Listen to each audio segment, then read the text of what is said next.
7. Sine tangent plus sine minus a.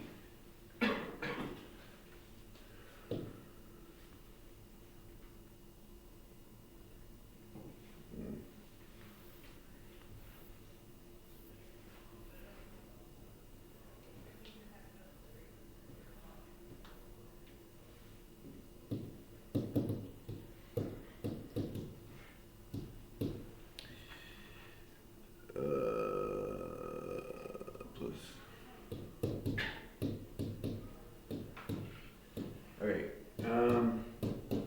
so when it's this 90-degree shift thing, it's basically what goes with sine is cosine. Goes tangent, cotangent, but it's on the previous page. So this just turns into a cosine. How can we rewrite tangent? You guys remember what tangent was equal to? You guys think you're such hot stuff. Sine over cosine plus cosine. So this becomes sine squared, sine times sine, over cosine.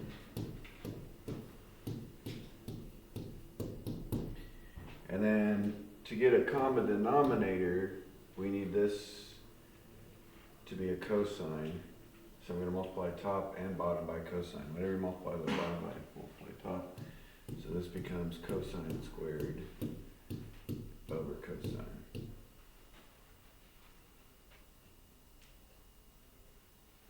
So I just multiplied.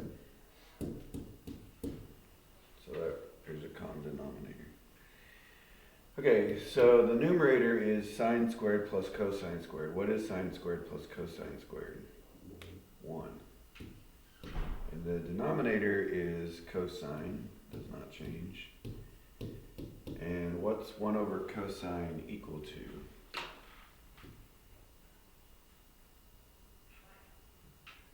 Cosine is the reciprocal of secant. So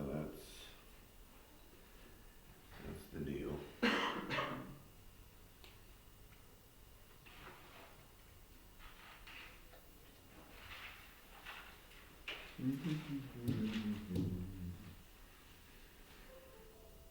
Secant minus tangent, secant plus tangent.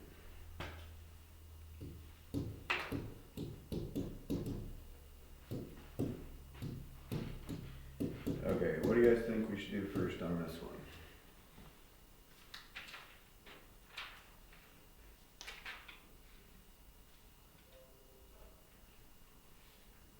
What kind of problem does this look like?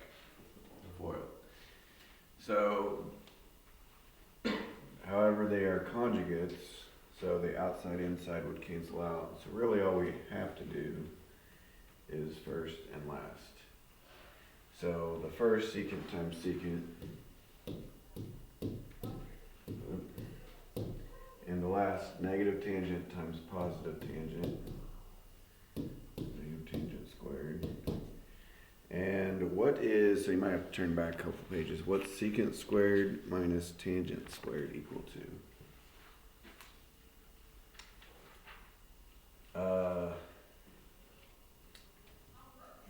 One, yes.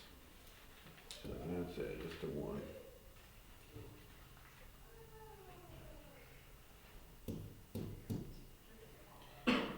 Number 11. Cosecant minus cotangent secant plus 1.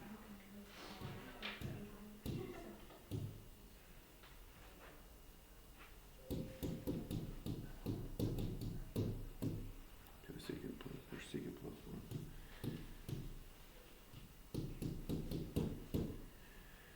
Alright.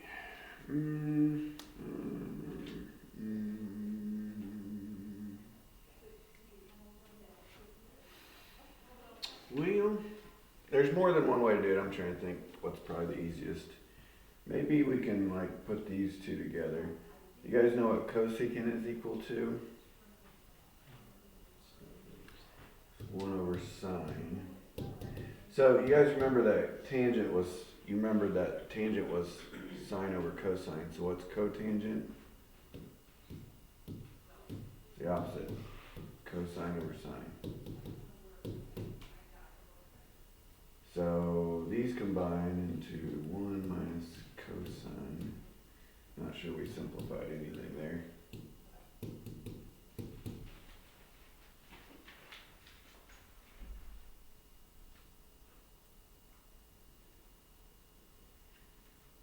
Might not have been the easiest. Okay. Secant is the reciprocal of cosine. And if 1 is like 1 over 1, so if I multiply that by cosine, on top and bottom I get cosine over cosine. So this would be 1 plus cosine over cosine.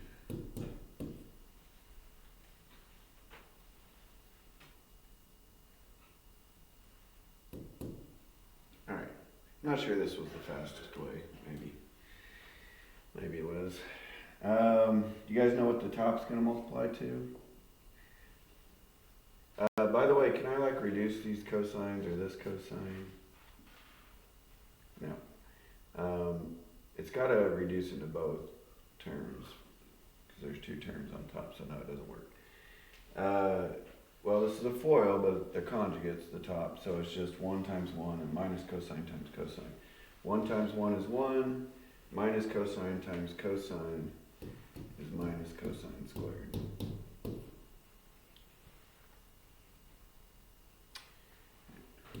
And the bottom is, we're multiplying now, so just multiply them together. Sine times cosine. What does 1 minus cosine squared equal? Is it sine squared or is it negative sine squared? Yeah, it's just sine squared, right? Now what?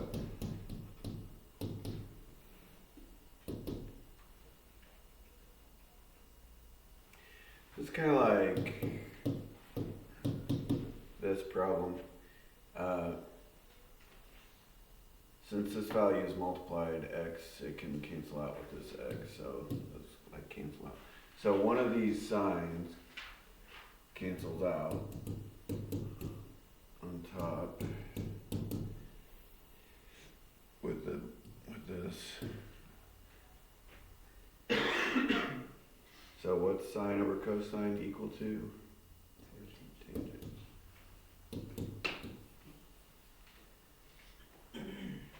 This is a doozy.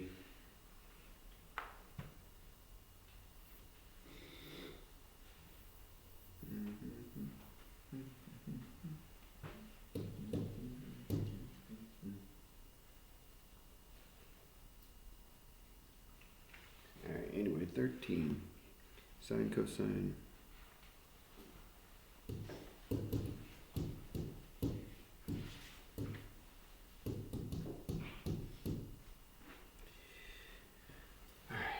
What's 1 minus cosine squared? It's kind of like the one we just did, isn't it? It's upside down. So it's sine cosine over sine squared. And then the sines, one of the sines cancels out, so it's cosine over sine, which is equal. So it's like the last one, but upside down. So instead of tangent, it is cotangent.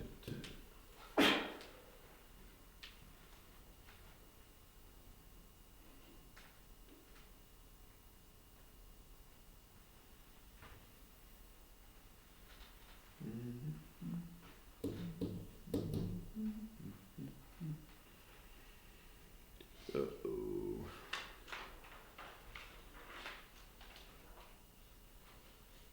Yikes.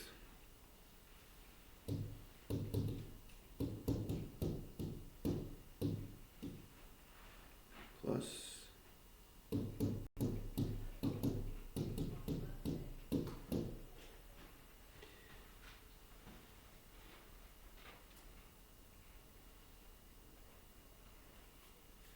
all right, what can we do? What can we do first?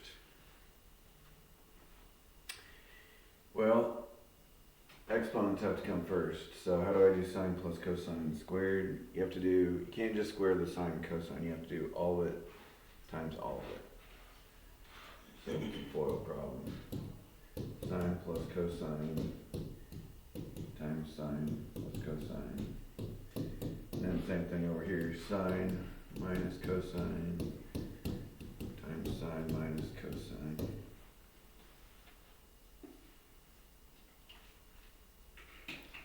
So over here, the first is sine times sine. The outside is sine cosine. The inside is sine cosine. The FOIL, so that's 2 sine cosine. And over here, whoops, I forgot the last. Last is cosine times cosine. Over here, similar stuff, sine times sine, sine squared. Outside, minus sine cosine, inside, minus sine cosine. So that's minus 2 of those.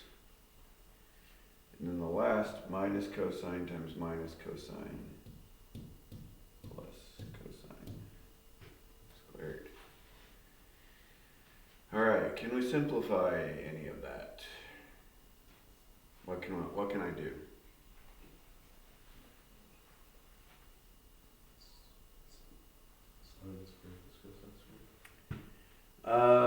Okay. Yeah, so, yeah, let's start with this. What can I do with that?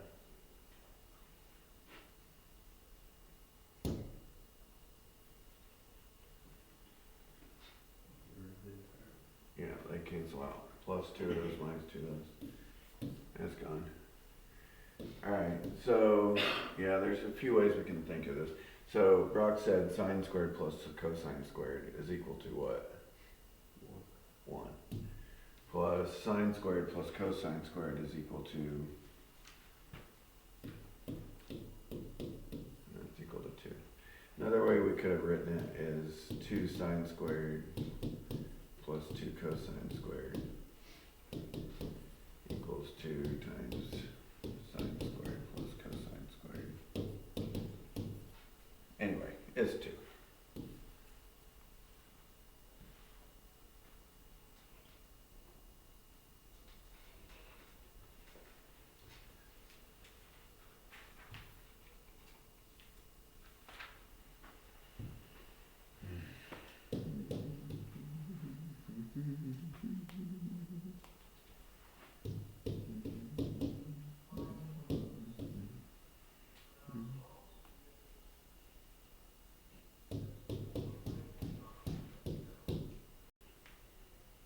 Plus sine cosine, sine cosecant.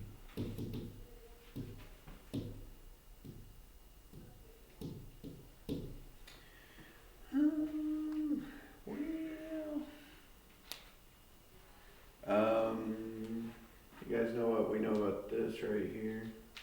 How are sine and cosecant related? Reciprocals, so it's like sine times 1 over sine. So that just turns into a 1. Let's see, what should we do here? Cotangent squared. We could try to turn it into sine and cosine, but cotangent squared is also equal to cosecant squared minus 1. So I say that because there's a cosecant down there.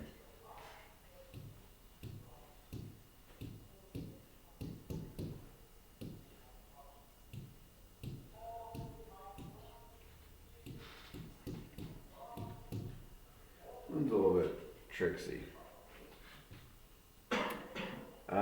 Do these divide? Yes, they do. Do you guys remember like x squared minus 9? Was this factor 2? Yeah, square minus a square. So this thing is a square minus a square. Maybe I should. So it factors to cosecant minus 1, cosecant plus 1.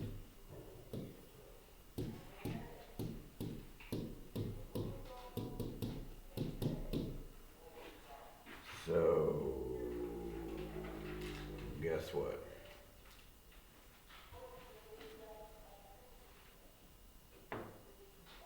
Since these are multiplied, this term is multiplied to this term, that means it can be divided. Those reduce.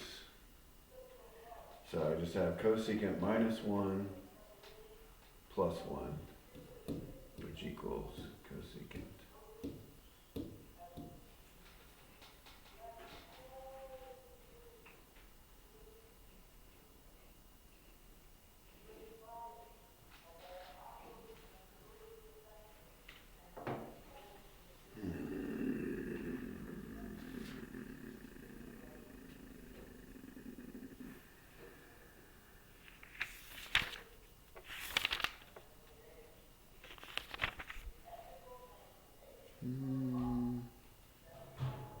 Okay.